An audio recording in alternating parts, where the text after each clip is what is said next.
খবর পড়ছি প্রিয়া বিশ্বকর্মা। প্রথমে বিশেষ বিশেষ খবর। তথ্য ও সম্প্রচার মন্ত্রক সম্প্রচার পরিষেবা নিয়ন্ত্রণ বিলের খসড়া প্রস্তাবের ওপর মতামত এবং পরামর্শ গ্রহণের সময়সীমা আগামী 15ই অক্টোবর পর্যন্ত বাড়িয়েছে। প্রধানমন্ত্রী সূর্যঘর মুফত বিজলি যোজনার আওতায় মডেল সোলার ভিলেজের বাস্তবায়নে কার্যকরী নির্দেশিকা জারি করেছে সরকার। দেশে খুচরো মুদ্রাস্ফীতির হার চলতি বছর জুলাই মাসে 3.54% নেমে এসেছে, 59 মাসের মধ্যে যা সবচেয়ে কম। কলকাতার আরজিকর হাসপাতালে মহিলা চিকিৎসকের ধর্ষণ ও খুনের ঘটনায় জাতীয় মহিলা কমিশনের প্রতিনিধি দল পশ্চিমবঙ্গে এসেছেন। ইরান এবং হেজবোল্লার তরফ থেকে প্রত্যাঘাতের সম্ভাবনার উচ্চ সতর্কতার প্রেক্ষিতে ইসরায়েলের বায়ুসেনা আধিকারিকদের যাবতীয় আন্তর্জাতিক ভ্রমণ স্থগিত করে দিয়েছে সে দেশের প্রতিরক্ষা বাহিনী। আজ সেই বিস্তারিত খবরে। তথ্য ও সম্প্রচার মন্ত্রক সম্প্রচার পরিষেবা নিয়ন্ত্রণ বিলের খসড়া প্রস্তাবের ওপর মতামত ও পরামর্শ গ্রহণের সময়সীমা আগামী 15ই অক্টোবর পর্যন্ত বাড়িয়েছে। এ ব্যাপারে বিস্তারিত আলোচনার পর খসড়া প্রস্তাবটি পেশ করা হবে। খসড়া বিলকে জনগণ এবং সংশ্লিষ্ট অংশীদারদের ব্যাখ্যা সহ মতামত গ্রহণের জন্য গত বছর নভেম্বরে মন্ত্রকের ওয়েবসাইটে উত্থাপন করা হয়। মন্ত্রক জানিয়েছে, এ ব্যাপারে বিভিন্ন সংস্থার পক্ষ থেকে পরামর্শ পাওয়া গেছে। সব পক্ষের সঙ্গেই একাধিক আলোচনা চালানো হচ্ছে। উল্লেখ্য, আগামী দিনে সরকার সম্প্রচার পরিষেবা নিয়ন্ত্রণ বিলে নতুন খসড়া পাশ করাতে উদ্যোগী হয়েছে। প্রধানমন্ত্রী সূর্যঘর মুফত বিজলি যোজনার আওতায় মডেল সোলার ভিলেজের বাস্তবায়নে কার্যকরী নির্দেশিকা জারি করেছে সরকার। নতুন ও পুনর্নবীকরণযোগ্য শক্তি মন্ত্রক গতকাল এক বিবৃতিতে জানিয়েছে, এই প্রকল্পের আওতায় সারা দেশের প্রতিটি জেলায় একটি করে মডেল সোলার গ্রাম তৈরির ওপর জোর দেওয়া হয়েছে। এর জন্য ব্যয় বরাদ্দ করা হয়েছে 800 কোটি টাকা। 5000-এর বেশি জনসংখ্যা বিশিষ্ট নির্দিষ্ট গ্রাম অথবা বিশেষ মান্যতাপ্রাপ্ত রাজ্যগুলির 200 জনসংখ্যার গ্রামগুলি এই প্রকল্পের আওতায় বিবেচিত হবে। কর্মচারী ভবিষ্যনিধি সংগঠন ইপিএফও আজ ইপিএফ ট্রান্সফার সংক্রান্ত 5ম লাইভ সেশনের আয়োজন করছে। এর লক্ষ্য সংগঠনের সদস্য এবং পেনশনভোগীদের বিভিন্ন পরিষেবা সম্পর্কে অবহিত করা। ইপিএফওর নিজস্ব সোশ্যাল মিডিয়া প্ল্যাটফর্মে এই লাইভ অনুষ্ঠানের স্ট্রিমিং করা হবে। শ্রম কর্মসংস্থান মন্ত্রক এক বিবৃতিতে জানিয়েছে, ইপিএফ স্থানান্তর এ সংক্রান্ত প্রক্রিয়া সম্পর্কে আলোচনার পাশাপাশি অংশগ্রহণকারীদের বিভিন্ন প্রশ্নের উত্তর দেবেন বিশেষজ্ঞরা। দেশে খুচরো মুদ্রাস্ফীতির হার চলতি বছর জুলাই মাসে 3.54% নেমে এসেছে, 59 মাসের মধ্যে যা সবচেয়ে কম। পরিসংখ্যান ও কর্মসূচি রূপায়ণ মন্ত্রকের তথ্য অনুযায়ী শাকসবজি, ফল ও মশলাপাতির দাম কমার ফলেই আলোচ্য মাসে উপভোক্তা বিষয়ক মূল্য সূচক হ্রাস পেয়েছে। উল্লেখ্য, খাদ্যক্ষেত্রে মুদ্রাস্ফীতির হার জুলাই মাসে গত বছরের জুনের পর সর্বনিম্ন স্তরে নেমে এসেছে। তার আগের মাসে এই হার ছিল 5.42%।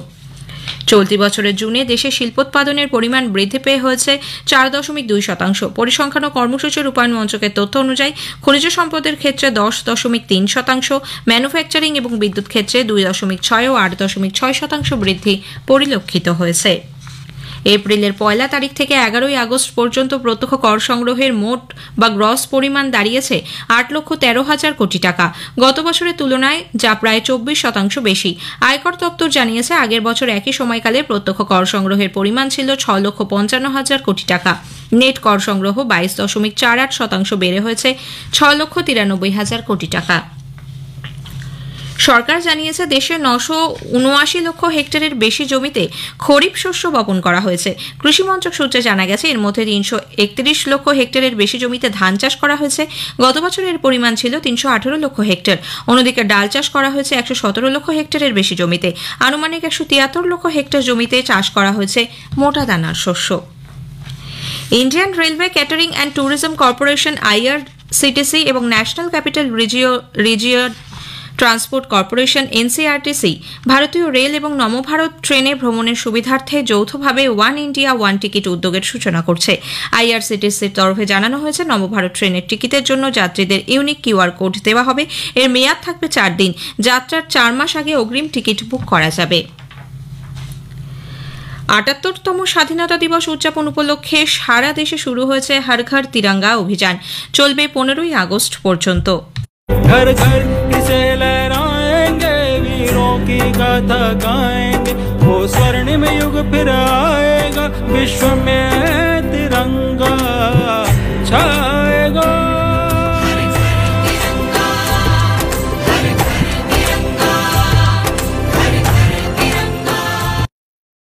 এই কর্মসূচির অঙ্গ হিসেবে দেশবাসীকে তাদের বাড়িতে ত্রিবর্ণ রঞ্জিত পতাকা উত্তোলন এবং তিরঙ্গার সঙ্গে সেলফি তুলে হর ঘর তিরঙ্গা ওয়েবসাইটে তা আপলোড করার আহ্বান জানিয়েছেন প্রধানমন্ত্রী নরেন্দ্র মোদী।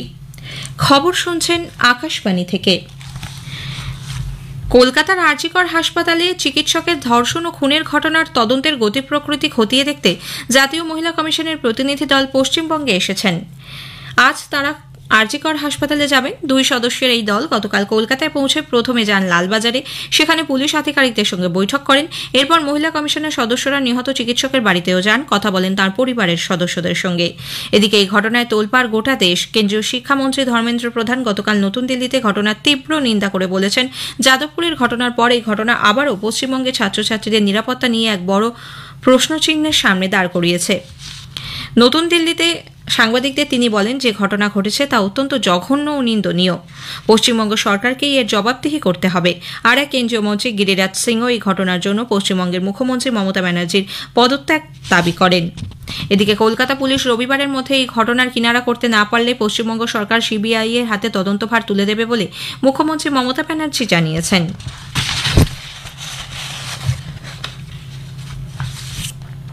এদিকে কর্তব্যরত অবস্থায় তরুণী ডাক্তার পড়ুয়ার ধর্ষণ ও নৃশংস হত্যার ঘটনায় দেশজুড়ে প্রতিবাদ ধিক্কারের ঝড় উঠেছে। আরজি করে গতকালও জুনিয়র ডাক্তারদের কর্মবিরতি চলে। দিল্লি এইমসের তরফে জানানো হয়েছে, স্বাভাবিক পরিস্থিতি না ফেরা পর্যন্ত আউটডোর পরিষেবা নিয়ন্ত্রিত থাকবে, তবে জরুরি পরিষেবা স্বাভাবিক রয়েছে। বিদেশ সচিব বিক্রম মিশ্রি গতকাল নেপালের বিদেশ সচিব সেবা লামসালের সঙ্গে সাক্ষাৎ করেছেন। গত মাসে বিদেশ সচিব পদে দায়িত্ব নেওয়ার পর লামসালের আমন্ত্রণে শ্রী মিশ্রির এই প্রথম বিদেশ সফর। দুজনের মধ্যে পারস্পরিক স্বার্থ সংশ্লিষ্ট নানা বিষয়ে বিস্তারিত আলোচনা হয়েছে। দ্বিপাক্ষিক নানা উদ্যোগ এবং উন্নয়নমূলক প্রকল্পের অগ্রগতির দিকটিও খতিয়ে দেখেন তাঁরা। নেপালের বিদেশ সচিব বিক্রম মিশ্রির সম্মানে দ্বিপ্রাহরিক ভোজের আয়োজন করেন। বিদেশমন্ত্রী ডক্টর এস জয়শঙ্কর এবং মালদ্বীপের বিদেশমন্ত্রী মুসা জামির মালদ্বীপের 1000 সিভিল সার্ভিস আধিকারিকের দক্ষতা বৃদ্ধি সংক্রান্ত সমঝোতা স্মারকপত্র পুনর্নবীকরণ করেছেন। চলতি মাসের 9 তারিখ মালদ্বীপের রাজধানী মালেতে এই মৌ চুক্তির পুনর্নবীকরণ হয়। ইরান এবং হেজবোল্লার তরফ থেকে প্রত্যাঘাতের সম্ভাবনার উচ্চ সতর্কতার প্রেক্ষিতে ইসরায়েলের বায়ুসেনা আধিকারিকদের যাবতীয় আন্তর্জাতিক ভ্রমণ স্থগিত করে দিয়েছে সেদেশের প্রতিরক্ষা বাহিনী আইডিএফ। বাহিনী সূত্রে জানা গেছে, বায়ুসেনা কমান্ডার তোমের বার পরিস্থিতি পর্যালোচনা করে অবিলম্বে এই সিদ্ধান্ত কার্যকর করার নির্দেশ দেন। এখনই নাগরিকদের জন্য নির্দেশিকার কোনো পরিবর্তন করা হচ্ছে না। পশ্চিম এশিয়ায় উদ্ভূত আঞ্চলিক উত্তেজনা ক্রমশ বৃদ্ধির মধ্যেই এই সিদ্ধান্ত। এদিকে মার্কিন স্বরাষ্ট্র দপ্তর জানিয়েছে, পরিকল্পনা মাফিকই গাজায় শান্তি বৈঠক অনুষ্ঠিত হতে পারে। ওয়াশিংটনে সাংবাদিকদের সঙ্গে কথাবার্তায় স্বরাষ্ট্র দপ্তরের উপমুখপাত্র বেদান্ত পটেল জানান, মধ্যস্থতাকারীদের ডাকা বৃহস্পতিবারের বৈঠকে প্যালেস্তিনীয় জঙ্গি গোষ্ঠী হামাস যোগ দেবে কিনা তা নিয়ে সন্দেহ প্রকাশ করা হলেও যুদ্ধবিরতি চুক্তি কার্যকর করা সম্ভব হলে মার্কিন যুক্তরাষ্ট্র বিশ্বাস করে। উল্লেখ্য, হামাস গত রবিবার গাজার যুদ্ধবিরতি চুক্তির জন্য নতুন করে আলোচনার পরিবর্তে অতীতে হওয়া কথাবার্তার ভিত্তিতেই পরিকল্পনা গঠনের জন্য মধ্যস্থতাকারীদের প্রতি আবেদন জানায়। ইউক্রেনের শেল নিক্ষেপের ফলে জাপোরিজিয়া পরমাণু শক্তি কেন্দ্রের একটি কুলিং টাওয়ারে অগ্নিকাণ্ড ঘটেছে বলে রাশিয়া অভিযোগ করেছে। রুশ বিদেশ মন্ত্রক সূত্রে প্রকাশিত এক বিবৃতি অনুযায়ী, ইউক্রেনের ড্রোন হানার ফলে গতরাতে কুলিং টাওয়ারে আগুন ধরে যায়। এই হামলার পেছনে চক্রান্তকারীদের চিহ্নিত করতে রাশিয়া আন্তর্জাতিক পরমাণু শক্তি সংস্থা IAEA এর কাছে দাবি জানাবে।